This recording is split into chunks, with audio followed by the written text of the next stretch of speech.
Welcome back. So now we're up to chapter 5, and chapter 5 discusses the civilization of ancient Rome. So the first half of the chapter is going to talk about the founding of Rome. So there's various folklore stories about the founding of Rome.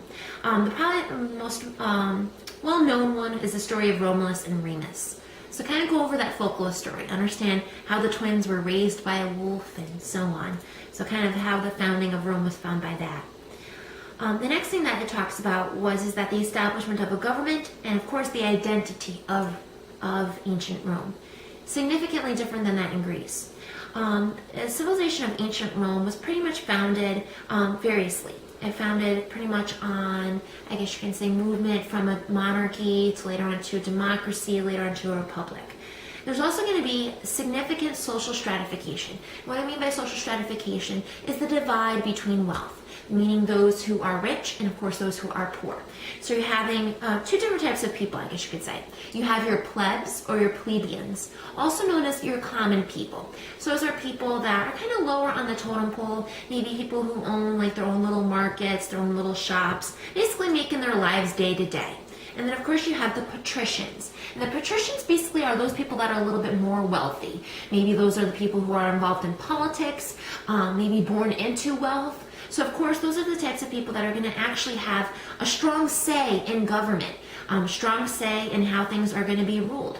So of course what I mean by social stratification is basically the people who are wealthy are kind of taking things away from those people that are poor. The next section of the chapter goes into the Punic Wars. Punic Wars, what I want you to take away, is just basically a set of 4 different types of wars that are fought over a course of several years, predominantly between Rome and Carthage. Carthage is actually a city located in North Africa. Because of its close location to the Mediterranean and of course to all the outer islands around the boot of Italy, a lot of the Romans are actually going to feel threatened by Carthage.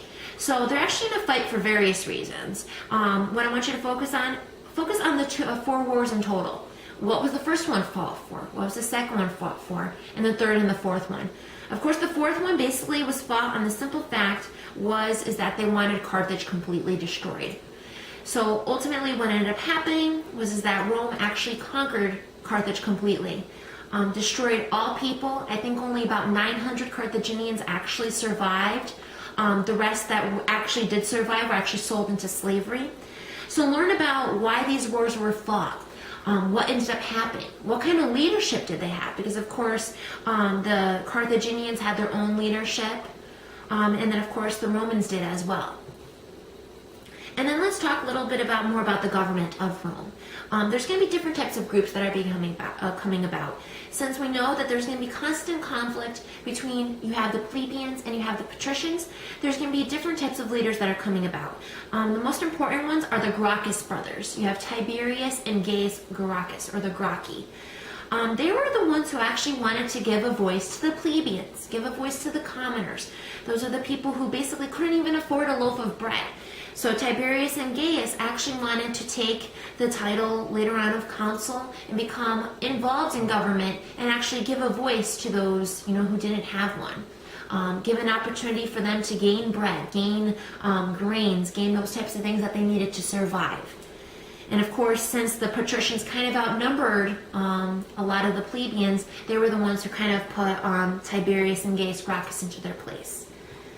And then of course, we're going to have the establishment of the first triumvirate. And a triumvirate means the ruler of 3. So you're actually going to have 3 rulers ruling at the same time. So you're going to have Julius Caesar, Pompey, and then later on you're going to have Commodus as well. So you're going to hear different stories about them, how they're going to change, and then of course how Julius Caesar is going to be exiled, and then he's going to come back, and then of course the relationship that Caesar had with Pompey. And then, of course, the chapter ends with the establishment of the Principate or the Pax Romana. And the Pax Romana basically means is that it's the Roman peace or the glory days of Rome. So you're basically changing from Caesar being this ultimate ruler, kind of being a dictator because he's actually going to appoint himself to the dictatorship of Rome, and kind of following through with his legacy. And of course, his son, also known as Augustus, is going to take over post his death. And he's going to take over and rule the Principate. What's key about Augustus is Augustus did not want to be known as a dictator. He didn't want to take the title of imperator or emperor. He actually wanted to take the title of Princeps Civitalis, which basically means is that he wanted to be known as a princeps. And a princeps is basically first citizen or a common citizen. He didn't want to have a weird relationship with that of the common people. He actually wanted to be known as the protector of the common people, give a voice to those people who haven't been heard. So significantly different than that of his father, significantly different than that of the other leaders beforehand as well. And then, of course, the chapter later on ends with a discussion of Roman art and architecture. What I want you to notice about Roman art and architecture is it's not entirely its own. Roman art is going to mimic a lot of that of Greek art. It's going to mimic a lot of Persian art. Roman art really isn't something that is created by an authentically Roman individual. It is something that is actually kind of mimicked by different types of styles.